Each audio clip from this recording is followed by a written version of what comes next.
welcome back to my channel. Today I'm going to be filming a video all about my favourite rom-com books. I'm a little bit more in the genre of fantasy books now and I don't read as many rom-coms, but I do still love a rom-com every now and then, and these have been my favourite ones throughout the years. A couple years back basically all I would read is rom-coms, so I do have quite a lot of suggestions. If you're looking for some new rom-coms, hopefully you'll find some here. Let's get out of the way first the books that I always speak about, the books everyone knows, and that is all of Emily Henry's rom-coms. I have them all here, so I'm just going to go quick fire through them because I speak about them a lot in my videos. Sorry, I've got a sore throat. Let me down some water and I hope that helps. So first of all, her first rom-com release was Beach Read, and this is personally my favourite out of all of her rom-coms. So this one follows Gus and January, both writers, but January writes romance and Gus writes more literary fiction, a little bit on the depressing side. And they both find themselves living next to each other in these like beach houses, although it's kind of a lake, so I guess the lake houses. They're both in a writer's block, and so they make this deal where they're going to switch genres and see who can get their book in the opposite genre written first and released to the world first, basically. They take each other on little excursions to teach each other about the genre. That is basically the main plot of this one. Then we go on to You and Me on Vacation. Now this one is definitely her most light-hearted one. This one basically follows Alex and Poppy, and they are best friends, or they were. They used to go on holiday with each other every summer, but then 2 summers ago something happened. Now they're not speaking anymore. But Poppy kind of gets in contact with Alex again, and they try and make one more go of it and go on one more holiday to kind of revive their friendship. Book lovers. So this one follows Charlie and Nora. Charlie is a literary agent. No, Charlie's an editor and Nora is a literary agent. I think at the start it's like 2 years in the past, and Nora has this book she's trying to promote to Charlie to take on. And Charlie doesn't like this book, so they kind of get off on a bad foot and they don't really like each other, and they don't see each other again until 2 years later, where Nora is at this like small town where this book that she was trying to promote, might have been a different one by the same author, is set, and then she sees Charlie is also there. And then we have Happy Place by Emily Henry. This one is a second chance romance, which is my personal favourite. It basically follows Win and Harriet, who are 2 friends in this big friendship group, and this big friendship group go on holiday every summer, but they're kind of getting older, they're drifting apart, their lives are taking them in different directions, so this could be their last holiday. But Win and Harriet were together and they have now broken up, but in order to not spoil this last holiday they just pretend the whole time that they're still together in front of all their friends. And then Funny Story is her most recent release, and this one follows Daphne and Miles. Daphne, she has a fiance called Peter, and Miles has a girlfriend called Petra. Peter and Petra are the best of friends. So that's how these 2 characters are kind of interlinked. And then Peter goes on a kind of like bachelor party before his wedding, and Petra is there because Petra's his best friend, and he ends up telling Petra and Petra ends up telling him they love each other and that they want to be with each other, and so they both leave their respective partners, and Miles now needs someone to cover his rent and Daphne has to move out of their house, so Daphne now has nowhere to live. In the end, Daphne has to move in with Miles because she basically has no other choice, and neither does he. So those are all Emily Henry's rom-coms. There are a lot of them. There'll be more coming out in the future. I think all of these books are being turned into films, so if you want to read them before they get turned into films, then I would really highly recommend them. I'm sure you guys have already read them. So some other suggestions. I don't actually have a lot of physical editions of the romances that I read. A lot of the romances and rom-coms that I read on my Kindle. The first one I can recommend I don't have with me, and that is The Flatshare. Now this is one of the first books I read when getting back into reading in my mid-teen years, and this one basically follows Tiffy and Leon. Tiffy works as some sort of like literary agent maybe, or something like that. Leon works as a nurse, and so Leon is on the night shift and Tiffy just works a normal 9 to 5 on the day shift. Tiffy has just broken up with her fiance and she needs somewhere to live. A little bit similar to a funny story. She needs somewhere to live but she can't afford a place. She ends up doing a flat share. They never cross paths because Leon works on the night shift and Tiffy works on the day shift, and so they kind of have the certain hours where they can use their house where the other one's not there. And they start leaving notes for each other around the house. At first it's like there's some food in the fridge, like leftover food in the fridge, or reminders to do something, and then it kind of turns into them actually writing notes to each other.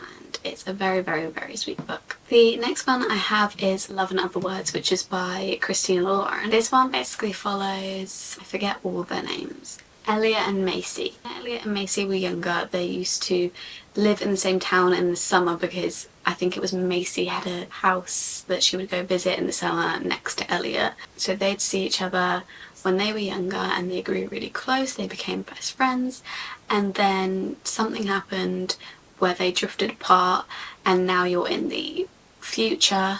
I think it's when it's like in the future and then you get flashbacks to the past throughout the book and you're trying to figure out why they stopped being friends. You're also getting glimpses of them in the future reconnecting again, and it's just a very, very sweet book. Obviously childhood friends to lovers, they normally take on that similar plot where they were best friends, something happened, they're not best friends anymore and they meet up again when they're adults, but this one definitely is the one that does it the best. The other one I would recommend is You Deserve Each Other. Once again, I don't have the physical copy, but this one's by Sarah Hogle and it basically follows this couple who are engaged to get married but go through a rocky patch, and they both kind of decided that they don't want to marry the other one anymore. They don't want to be the one to call off the wedding, but they're both done with this relationship, and so they're trying to get to do things to make the other person make the first move and leave. And it's very funny, but some of the things they do is very immature, it's very silly, and obviously they're not actually falling out of love with each other. Next one I've got is The Road Trip by Beth O'Leary. I think this might be one of my other favourite. I think The Flat Share and The Road Trip are my top two by Beth O'Leary.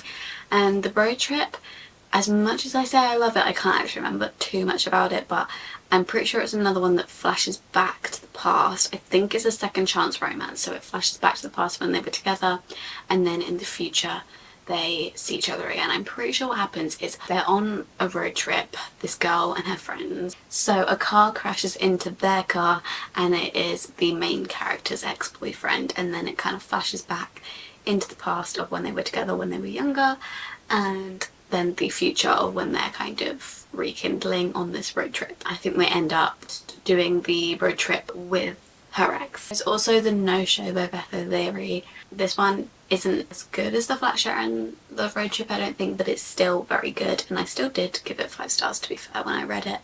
It's got a bit of a plot twist.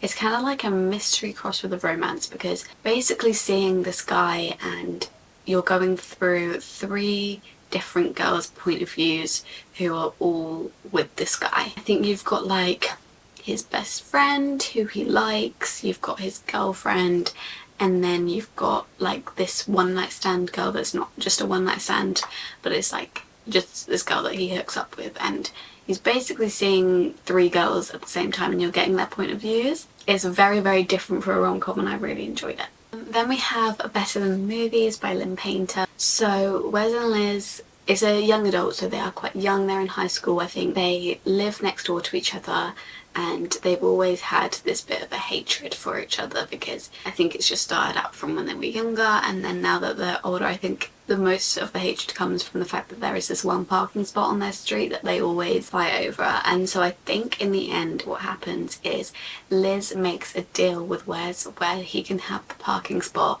if he helps Liz get with one of his friends, because she's had a crush on one of his friends for the longest time. Like the Duff situation, where they make like a kind of deal where he will help her get with this guy and in return he can have the parking spot. But obviously that doesn't end up happening. Obviously she realises that she doesn't like his friend and she likes him instead. It gives the vibes of a rom-com film. I think it's the most rom-com film romance-esque book I've ever read, and I really enjoyed reading that one. Next, I would not say this is a rom-com, I would just put this more in the romance category. But this one is Ghosted by J.M. Darhauer, and you can kind of tell by the cover that it's a little bit not as much of a rom-com, more just a romance. But this one basically follows, why do I always forget their names? I remember the plot, but I always forget their names. Kennedy and Jonathan. Kennedy and Jonathan, they went to this school together, and I think it was like an acting school. Kennedy was never really into acting, but Jonathan was really into acting and he wanted to be this big actor. They kind of fall in love when they're at this school, and they both don't have the best situations at home, I don't think. And so they end up running away together to, I'm guessing it's Hollywood. They ran away together, kickstart to Jonathan's acting career. So I'm pretty sure they went to Hollywood, but he kind of gets swept away in the whole industry, and Kennedy ends up leaving him, but she is already pregnant with his child. And so in the future, she's a single mum with a little 4-year-old daughter, and her daughter absolutely adores this superhero on TV. And obviously she does not know that that is her father, because Jonathan's now made it big in the acting. He's like a big Marvel superhero. And so one day he shows up at Kennedy's house and he's kind of like, I want to be a father to this child. Very different to any romance I've ever read, and it's definitely very deep. I would probably check trigger warnings, but I really enjoyed this book. Then after that I read Before We Were Strangers by, I think it's Renee Carlino. Okay, well I can't remember their names. I think it's another childhood best friends. Oh yeah, they went to university together. So it's not childhood. I think they had a relationship at university and then something went wrong. But then they see each other on this tube, and then the guy, I think, posts on the like misconnections page where people like, oh, I saw this person, can you help me find her? So he basically posts and he's like, oh, I saw this girl on the tube they used to know, but they literally just pass each other. They both see each other, but the tube leaves, or the subway in America, whatever, and he doesn't get time to talk to her. And so he's kind of like posting on this platform and being like, can someone let me know if you know who this woman is and how I can get in contact with her. So around This Life by Renee Carlino. It's a very similar plot again to the other ones, but as you can tell I was kind of eating this plot up at the time and I just kept reading books with that plot. But something about this plot, I love it. Like when you go flashback into the past and they're like childhood friends, lovers, and then go to the future, reconnecting with each other. There's something about that that I just love. In Spare on This Life, two people who when they were younger, I think they were in a relationship when they were younger, but she had a very bad home life and some things happen and she ends up moving away, and then she ends up reading this book one day. It becomes like this bestseller, and she ends up reading this book and she realises that it's a book literally about her life and about their story together. And so she's like, well, there's only one person that could have written this, the only other person that was there being him. And so she kind of goes to this book signing and she confronts him and she's like, how dare you like write about all my secrets in my life, because obviously she had a very bad home life and there's all these details about it in there. I really enjoyed it. It wasn't the best, I definitely preferred Before We Were Strangers, but it was still good. I read a lot of childhood friends to lovers at this time, clearly, because I'm just scrolling through and I'm seeing a lot of them. But those ones were my favourite of the childhood friends to lovers, the ones that I've just suggested. These other ones didn't hit as much. Maybe it's because I had read so many and it was like, I need to find something else now. The next one I will recommend is The Bodyguard by Catherine Center. So this one's also quite different for a romance, because you would think that he was her bodyguard, but actually she is his bodyguard. He is a celebrity and I think he starts getting threatening messages from this crazed stalker fan of his, but he ends up going to his parents for a little bit and he needs a bodyguard because he's getting these threats. He's too famous, he needs a bodyguard, but he doesn't want his parents to worry about him, and so he hires her as a bodyguard, but he wants her to act like she's his girlfriend and to introduce her as his girlfriend so that his parents don't worry about him and worry about the fact that he needs a bodyguard. So it's kind of like fake dating trope. I really enjoyed it. I do want to read other Catherine Center books. I think this one's the one that I've heard the best reviews about, but if you have any other Catherine Center books that you have read and loved, please let me know. I actually had the physical copy for this one, The 7-Year Slip by Ashley Poston. So The 7-Year Slip basically follows Clementine. What's the guy's name? Doesn't say what the guy's name is. Why does it not say his name anywhere? I don't know his name. I give up. But this is The 7-Year Slip by Ashley Poston, and basically Ashley Poston's romances, if you didn't know, they're all like rom-coms with a subplot of like magical realism. So in this one we basically have Clementine, whose aunt has passed away, and she ends up moving into her aunt's house or apartment, and this apartment, she doesn't know, but it is a bit magical, and it goes back 7 years in time sometimes, and so sometimes she enters it and this man is there and she is like, what's this man doing? And then it turns out that this man was actually lived there 7 years ago, and that's why he's in her house, because it is jumped back 7 years ago. And then she'll go outside the apartment again and it will be back to the present again. But then sometimes she would just come into this apartment and randomly it would be 7 years ago. It's just a very, very, very sweet book. I don't think I've ever read such a sweet book. The main love interest is such a sweet, nice guy. There's nothing underneath that's like morally grey. There's nothing hidden about him. He's just a lovely guy. The other one that she has, The Dead Romantics, I didn't enjoy as much, and I've not read her new one. The last one I have to recommend is Just the Summer by Abby Jimenez. Now this one wasn't my favourite. I did still really enjoy it though. I gave it 4 stars. Sometimes I just found the main character to be a little bit annoying. Justin and Emma both believe that they have this curse where the person that they date, any person that they date, will inevitably end up breaking up with them, or they'll just break up in a way, and then that person will then go on to find the one who they're gonna marry and be with for the rest of their lives. And so they believe that they are kind of cursed in this way. And then one day Emma was reading this post on Reddit, on the Am I the Arsehole bit on Reddit, and it's basically saying this whole story about he named his dog after his best friend because his best friend got with a woman that he used to date, and then that girl that became the one for his best friend because of that curse. And then she read that and she was like, I have this curse too, and so she messaged him and she was like, I also have this curse. And so they end up being a bit silly and being like, oh, like maybe if we date each other then we break up with each other and then we will both find the one and we will both cancel out the curse for each other.